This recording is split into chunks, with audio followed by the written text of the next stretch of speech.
In this video, we're going to make some Italian herbs and cheese sub rolls that you're going to love. They are so soft and tender, and you can make them any size you want.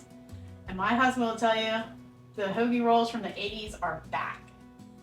I found this recipe on alianascooking.com. She calls this recipe Subway Bread, Italian Herbs and Cheese Copycat. She talks about how she used to be employed by Subway back when she was a teenager. In her blog, she leaves you with step-by-step instructions in the recipe. And I'm going to show you my process of how I would make these rolls because I don't have the silicone sub roll mats that she uses. But I'll be sure to link those down in the description box for you.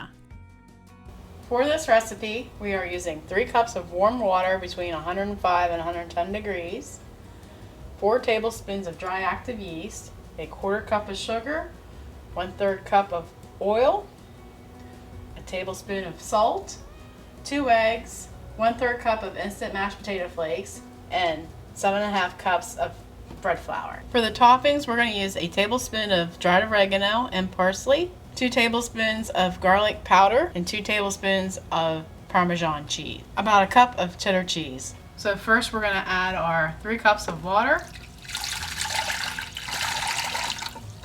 along with our 4 tablespoons of dry active yeast.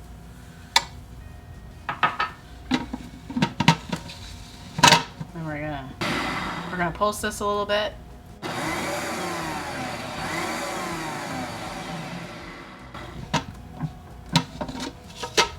Then we're going to add our 1/4 cup of sugar. Then I'm just going to crack my eggs into a separate container.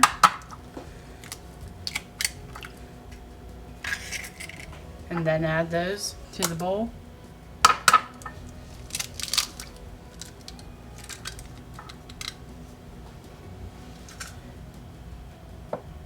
Then we're going to pulse this a few times.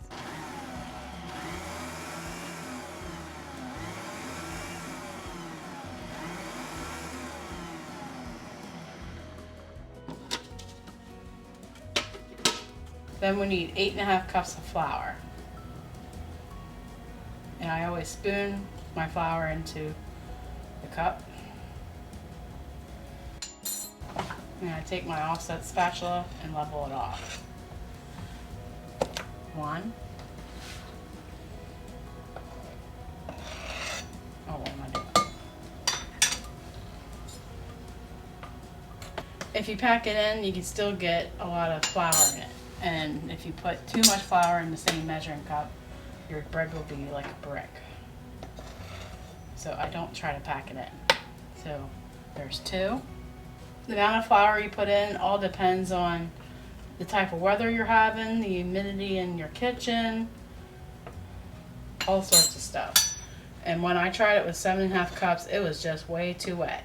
So I tried it the second time.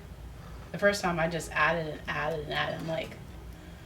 So the second time I tried this recipe, I just put in a 1/4 cup at a time till it got to the right amount of stickiness for me. So that was 6 cups.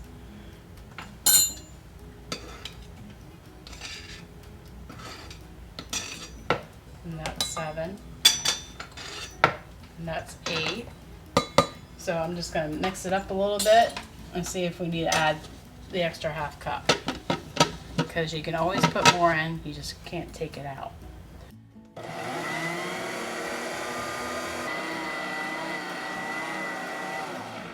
Alright, see how it's incorporated, but it's still sticky around here? That I'm going to scrape it down, then I'm going to add a 1/4 cup of flour.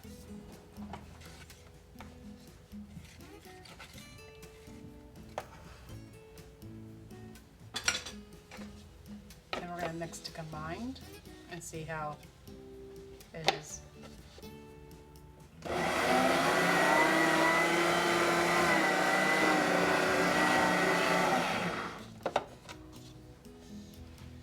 Alright, see how my hands are that sticky? I'm going to put another 1/4 cup of flour in.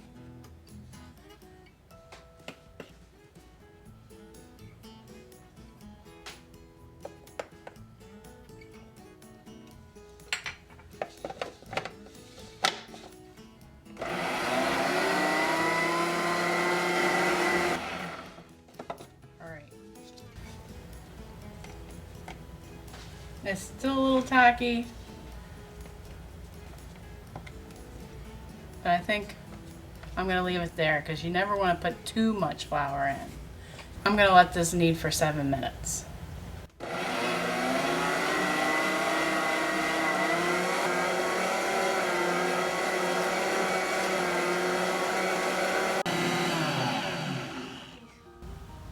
Now that it's kneaded for 7 minutes, we are going to let it rest for 10 minutes.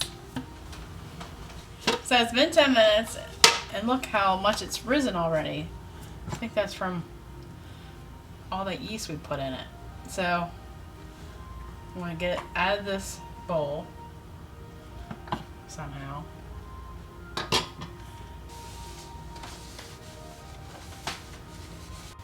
So we're going to make sure our counter's clean and flour our surface here. Then we're going to flour our hands and put our dough onto the counter. And don't be afraid of its stickiness. Just keep flouring your hands.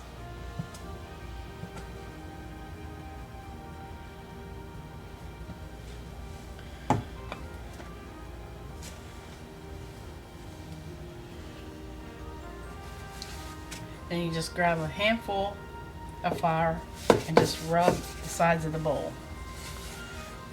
to get the rest of it off. Oops. Because my mom would say, waste not, want not. So make sure you have plenty of flour. Alright, so I'm just gonna knead it a little bit to get it into a cohesive shape.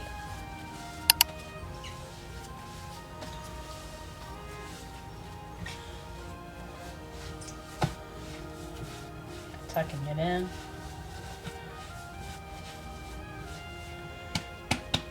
Now it's a nice, look how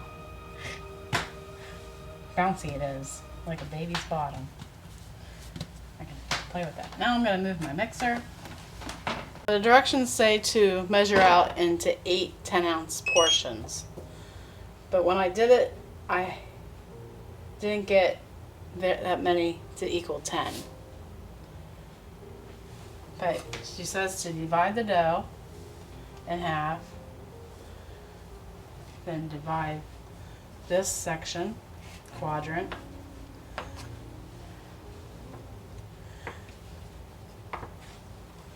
then divide this in half, and this in half. You don't have to weigh them, but it would help.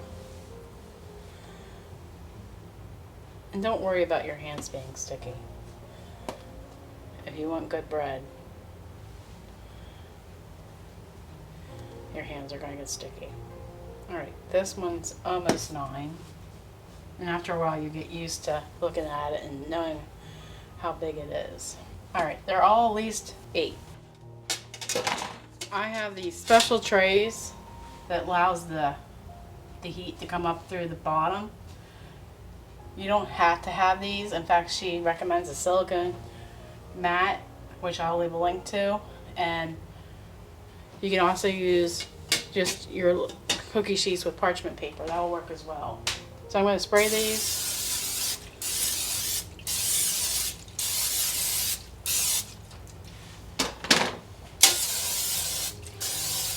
With these pans, I only have enough room for 7, right? I can't count. 4, 3, 7. Alright, so we have our cookie sheet with parchment paper on it. Alright, these are going to rise really quick, so don't lollygag. Alright, to shape these, you just have to stretch it out.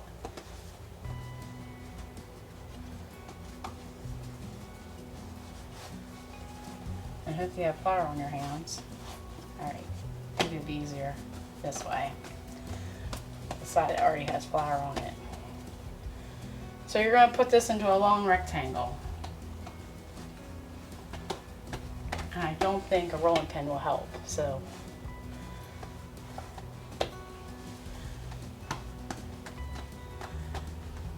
Then you just want to roll it up like you would cinnamon rolls. Except there's cinnamon and sugar. Yeah, you want to be pinching this like you're trying to pinch your brother or sister because you're really mad at them. I think that would be a good pinch.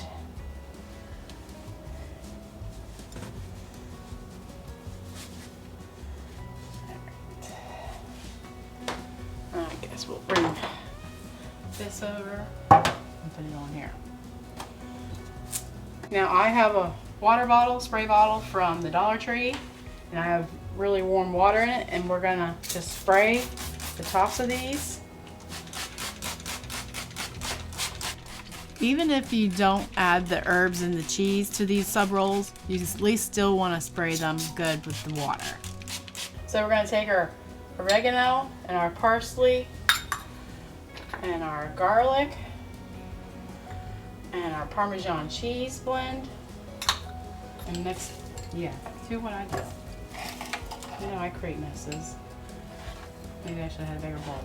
Anyway, we're going to blend this together.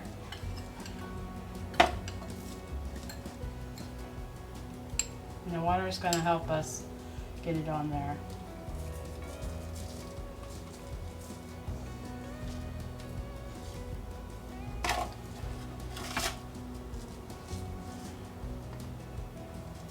You can put as little or as less as you like. We all have our own taste buds. I personally think it didn't need all this much topping, so you could probably cut it back. But there's other people out there probably think it needs rolled in it.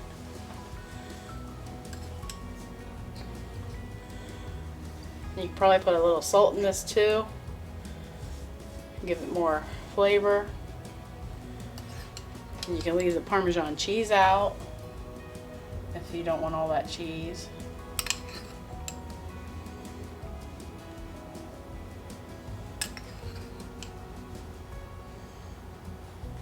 Then we're going to take our knife and we're going to do 4 slashes across the top. Just maybe a 1/4 inch down.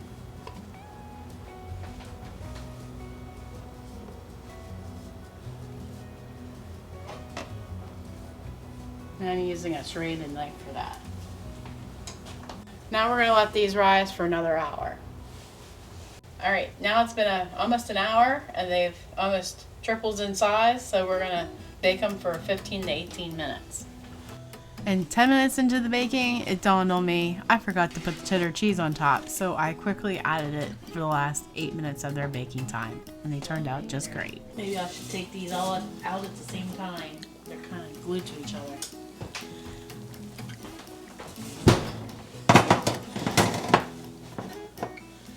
I think I like the cheese on there halfway through and not at the beginning.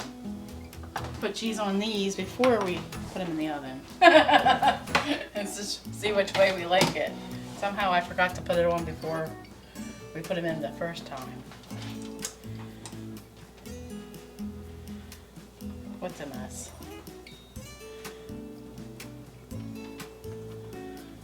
For 18 minutes.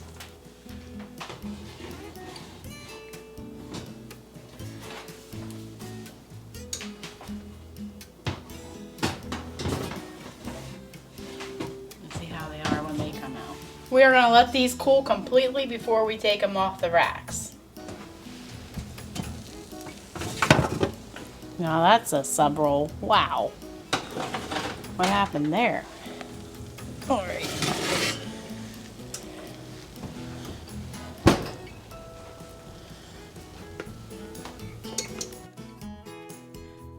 Now this bread is this soft, like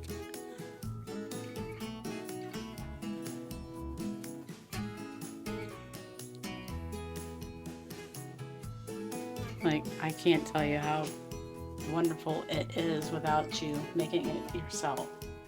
So since we can't eat this all in the next couple days, I'm gonna freeze some. And the way I store them, I have to cut them in half because the bags I get from a bulk food store, I pay 10 cents a piece for them. They just give me a whole sleeve of 100 for $10. So I'm gonna cut them in half and put a twisty tie on them and put them in the freezer. And I also use Ziploc bags if I don't have enough of those.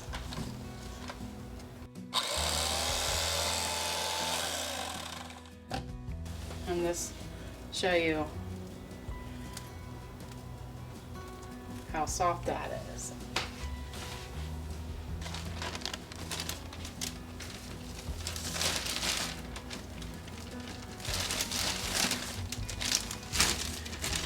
And for most meals, we're cutting them in half because, actually in quarters, because they're so big. But they're very good flavor.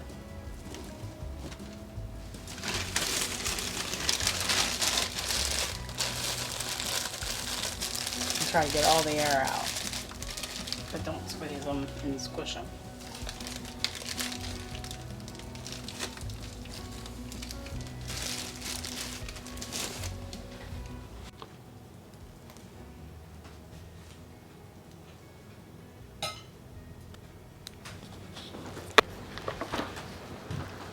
I made you a bacon cheeseburger sub. It looks good and smells good.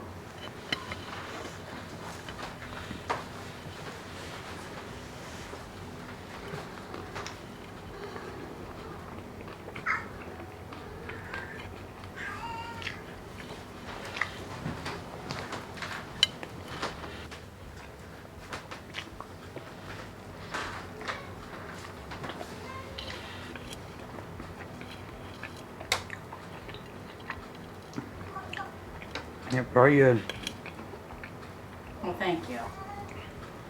That'll be $10. Okay.